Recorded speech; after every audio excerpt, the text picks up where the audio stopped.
What's up, guys? Michael Corsentino for Shutter Magazine. Happy 2017. Happy New Year. What a better way to start the new year off than talking about something that I love, which is lighting. This is the companion video for my 2017, January 2017. I'm not used to saying that yet. Lighting column in Shutter Magazine. And this month we're talking all about creating edgy, contrasty light that is perfect for black and white. I feel like when you're working with black and white, you have a little bit more latitude when it comes to contrast. Since you're working with just tone. And black and white is one of the perfect places. It's classic look, perfect for fashion, perfect for portraiture, and perfect for edgy, contrasty light. So that's what we're talking about this month. I want to show you guys how I created the look that you're seeing here on the screen, and I've got a bunch more examples, and we'll talk about gear, and we'll talk about methodology, techniques, and tools, and a little bit about my philosophy when it comes to shooting for editorial usage, and this will also apply to people who are producing albums and such. For those of you that are shooting weddings, the same kind of rules will apply when it comes to compositional rules or compositional guidelines that I like to use in my shooting. So let's dig right in. When you are working with commercial or fashion or commercial work or editorial, typically you're going to have a mood board. That is going to be generated either by you, the photographer, or by one of the people on your creative team. That could be a creative director, that could be the client, that could be the model if you're doing a test shoot and she's got something or they have something in mind that they want to have for their book. That could be the stylist, which in this case it was, or it could be the makeup artist if you're helping them produce some images for their book. So here you're seeing the two mood boards that were sent to me by Rachel Nicole, our awesome stylist, for the look for this piece. This is sort of an androgyny-inspired editorial to demonstrate this lighting style. I fit perfectly with this lighting style, so it all kind of gelled. So on the left, you see the look and feel that Rachel wanted to create for this. You can see that the top two images are black and white, and they have a very similar style of lighting and a similar style of styling, the wardrobe-wise and attitude-wise, for the resulting images that you'll see as we progress through this tutorial. But that sort of sets the tone and gives me an idea and gives everyone else an idea of exactly what the intention is when we're working on producing this editorial. So if I were, if I were sending this to a stylist, they would know what kind of clothes to pull.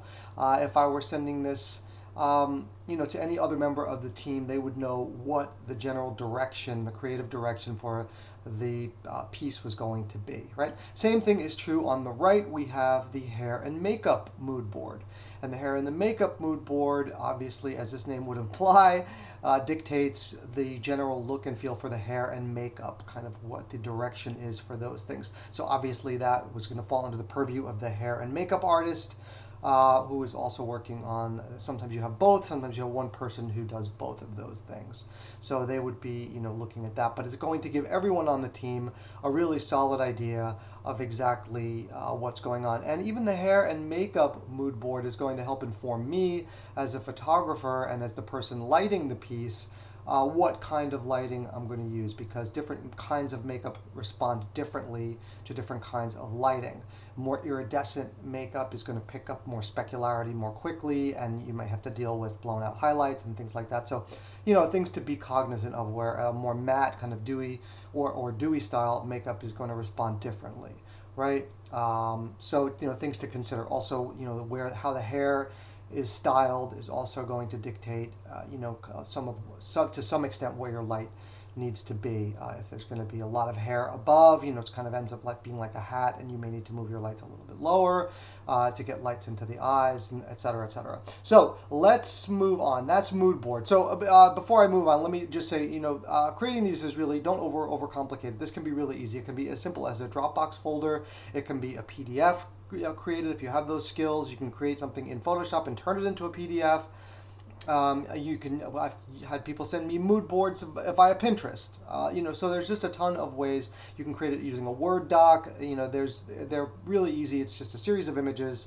Google image searches are a phenomenal resource, for looking and finding, sourcing inspirational images, as well as always collecting images on the go. I use my iPhone, and I'm always, grabbing images wherever I can to put in folders and, save for later inspiration, and just to kind of get the creative juices flowing. For this piece, it was a 2-light shoot. It was really very simple lighting setup. You don't need really complex lighting to create gorgeous effects, oftentimes, as I've said many times in these tutorials. I always try and keep it simple and keep it straightforward, because then I'm not worrying about a million lights. I'm focused on producing, really beautiful images and making some magic, and not fussing over a ton of lights. So, 2-light shoot. The key light was a Profoto 7B 1200 watt second pack with a companion head, Profoto Pro head. That's the mate for the 7B. So it only goes up to 1200 watt seconds. You could not use this on a 2400 watt second generator, is what I'm trying to say. So you want to be careful with that. If you have multiple heads, make sure it's the right head for the right pack. And I modified that using a Mola Solo beauty dish. It's a silver interior beauty dish, and you can see that inside it has this glass diffusion disc, which is called an opal diffusion disc. And these also come with a mesh pad, and I'm not using that in this shoot because I don't need it. I want a softer center core of light, and we'll talk about the characteristics of this dish in the next slide. But that was my key light. Okay, my key light was set at f16. But the takeaway in this slide is I want you to see that it is a silver interior dish, and that is what I used for the key light in conjunction with this. Now I have, you guys know that I often shoot with Elinchrom lights as well. I use this because it is a much lighter head. Okay, and I also don't have speed rings for Elinchrom with my Mola stuff yet, so that's one of the reasons. But this dish is a little heavy, and this light is minimizes the weight that I'm having to boom, so it just works for that really well. And of course, Profoto, great stuff, gorgeous lights. Okay, under that, directly stacked, and I'll show you this in a lighting diagram later on in this tutorial. You'll see exactly where and how this was placed, but directly under the key light was an Elinchrom strip box. This is a 20 by 51 strip box. They call them soft boxes. If you're searching for this on B&H, you're going to have to search for soft box, just search for 20 by 51. And then that was in front of a Profoto Air, a B1 Profoto Air. And these were all triggered with pocket wizards, but I'll get into that in a minute, and I'll show you that. But anyway, so I just use what I have. Like I mix and match, use whatever. I could have easily used a different brand of manufacturer's light here because it was all going to be triggered with the pocket wizard anyway. But this is what I had on hand, so this is what I used. It's battery operated. You see, people say you just use them on location, but hey, it's light, it works. So this is what it was. This is a studio shoot that was all battery operated, because the 7B is a battery operated pack. Okay, so that's the gear. Let's talk about the characteristics and quality of light that I was trying to create. I wanted a very contrasty, crisp quality of light, but I still wanted something that was really beautiful and edgy, but I didn't want something that was going to be overwhelming and ugly and have just huge blown out highlights. I mean, at the end of the day, this was going to be a fashion editorial, and I wanted it still to have while I wanted it to be edgy, I still wanted it to be pretty, right? That's the word I'm looking for. So the Mola Solo is the perfect marriage of those things, because, and this is when I talk about characteristics of light, you've got direction of light. So obviously you're going to see in the lighting diagram that the Lighting instruments are placed at an angle to the subject, which is going to create shadow, which is, to me, equals drama. And then this beauty dish creates that specularity, that contrast. Why? Well, a few things. First of all, it's got this silver interior. So that's going to do a couple things. That's going to create a very efficient light source. And why is that important? Well, that was important in this shoot because initially when I was thinking about this and planning the lighting for this, I thought that I might need to light the background separately. So I had 4 lights set up and ready to go, stacked up, 2 on each stand, ready to go. You know, we're going to do the umbrellas and V-flats and the whole thing to light the background, to create a blow-away background. And if you guys are confused about that or don't know what I'm talking about, look at some of my previous tutorials. I talk about creating blow-away backgrounds, but that's my go-to technique for doing that. But I didn't need it because this light source is so efficient, meaning that it puts out more light, it throws more light, right? Like the same dish in a white interior would not deliver as much light onto the background or my subject, while this one does. It puts out quite a bit more light, probably a stop more light than a similar, than the SETI, which is the same version of this but in white, would give me. And don't hold me to that, I'm not sure, but it's more light than less. And it also has this opal diffusion disk in the center. Now that is going to soften the center core of light. So you got this crispy, contrasty, specular light coming everywhere else, right? But then the center core of light is taking the edge off because of this disk. It's giving you a little bit of softer quality of light. So it's really the perfect marriage between both qualities of light. And I just love it. Now, the other thing also is the shape. You can see here that it's got this very deep kind of conical shape going on here. And that is also going to increase contrast and increase the throw of the light, right? So those are some of the things that you want to look for when you're looking at choosing your modifiers. If you're sort of wrapping your head around, well, I got this mood board and it's calling for a contrasty look and I know I'm going to be shooting in black and white. So what tools do I need to choose and bring to bear to create that look, right? That's really what I preach in all of these tutorials, is that's what you're trying to figure out. You're trying to create a roadmap rather than flying blind. When you think carefully about what you're trying to achieve and you choose the right tools, your job becomes much easier. And you get the results that you really want when you really are thoughtful about it and you choose the right tools. And again, if you don't have this, you can use other tools. You can rent this. You can find another silver interior lighting modifier and get not the exact results but similar results. But you get the general idea. Having a plan, it goes a long way to getting you the results that you need. And then underneath this was the 20 by 51 strip box, and I didn't mention the reason for that is I wanted to have light on the rest of the body. This dish is going to have fall off is going to start here, so all of a sudden all this can fall into more shadow than this area here, right? So by putting a strip box underneath there, I'm going to be able to light the rest of the body when I'm shooting full figure images, when I'm shooting 3/4, etc. This is fine for head and shoulders, and if I back it up far, it's fine for a full body, but I wasn't doing that. We were about 6 to 8 feet from the subject, who was about 2 feet from the background. So I didn't have to use all those extra lights. I didn't have to use those 4 lights. I didn't have to take up all that space with V-flats and extra lights and all the rest of it to light the background separately, because this dish was so efficient. It threw a lot of light onto the subject and the background, and consequently I had a much more simplified shoot on my hands, which is great. That's a bonus as far as I'm concerned. All right. So we talked about the lights, we talked about the modifiers. Let's talk about metering. So I talked about the key light being at f16, and the strip box below the key light was a stop under, right, at f11. I started there, and then I kind of tweaked it to taste. But you won't be able to really figure that out without using a meter, and I meter everything with a Sekonic meter. In this case, it was a Sekonic L758DR.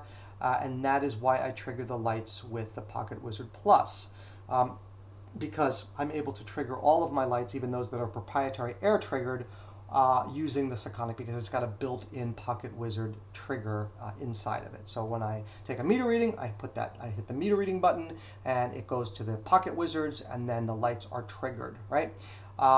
So that's why I use Pocket Wizards, because they allow me to do that with this meter, which is a phenomenal meter. So again, I can beat this horse till it's dead, and I have in the past, but I will again make a pitch for you guys to use a light meter. They are invaluable. They will make you faster. They will make you more consistent. They will allow you to repeat results that you got in the studio, take it to another studio, do the same exact setup. They will allow you to determine relationships between your lights accurately. They allow you to do things that you cannot do that you cannot do with your camera's light meter. For example, if I needed to create separate lighting zones and I needed to separately light the background, and I needed to figure out where is my background, compared to my key light, I can't do that if I don't use a handheld light meter. All right. So again, look at some of my other videos if you want more on that. But use a light meter. They are awesome. All right. So I shoot tethered, and this shoot was no different. I just want to talk a little bit about the gear that I use for tethering. This is a production cart made by Innovative, and that is Innovativ. It's the Innovative Scout 45, I believe, or 47. It's a production cart that breaks down into a travel-sized profile, so you can throw it in the back of a production van or car. It's phenomenal, built like a tank. And then on top of that, I have an ISO Color Edge 27 self-calibrating monitor, like this one.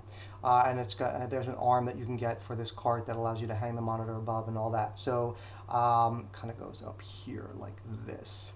So that's what I do, and then my laptop would be here, and lenses, extra lenses, all sorts of bric-a-brac, my little music rig, so we have music on set, etc., etc. So tethering is great, and in addition to what being able to see what you have happening. Oh, let's go back to metering. Okay, one other thing I want to say about metering is, the coolest thing I think about metering, in addition to the fact that it makes you fast, right, is that you got a perfect exposure before you ever click the shutter the first time, right? I take my meter reading, I set my camera, I know I want f16, at whatever shutter speed, at whatever aperture, whatever ISO rather.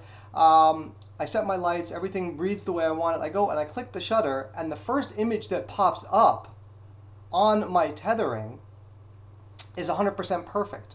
And I'm telling you, there's no better way to inspire confidence in your team than the first image that rolls off your camera being perfectly exposed.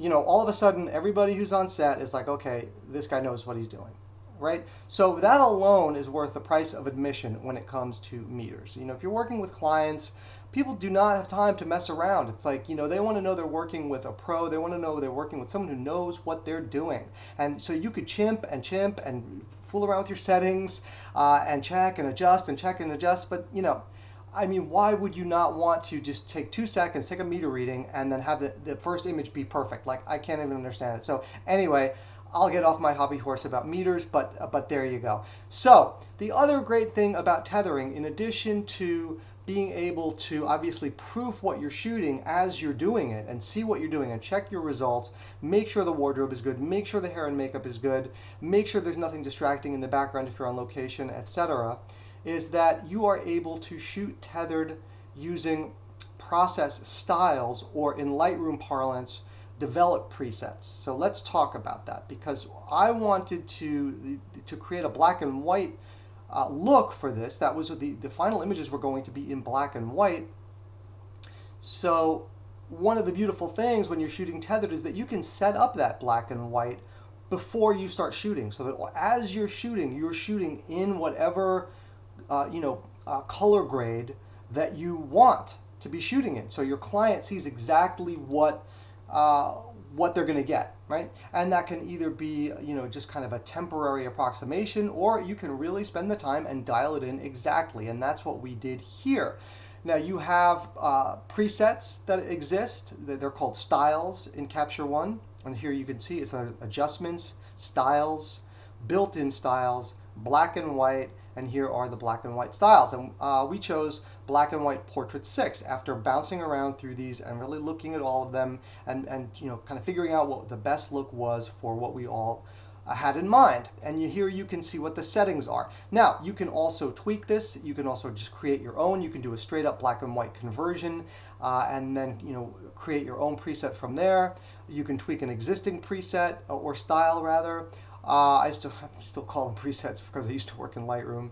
But anyway, so that really is a useful thing, being able to tether and to see exactly what the final images are going to look like color grade wise or black and white conversion wise. So that's what we did here. All right. Okay, let's take a look at our lighting setup. Again, a really simple lighting setup to create this really gorgeous look. And you can see here the full frame portrait of Audra here on the right. Just a lovely portrait. I'm really happy with this look. Worked out really beautifully. And again, very simple to execute. So here you can see this is my cyc wall back here. I've included this optional V-flat. We use this occasionally on some of the shots that needed more fill over here on this side, camera right side of the model. Some of the full figures needed that. And then you can see our light. So the key light again is F16 right there. That is the Mola Solo Beauty Dish. And I've staggered these two lighting modifiers, but they were right on top of each other, okay? But I staggered them just so that you could see what's going on here.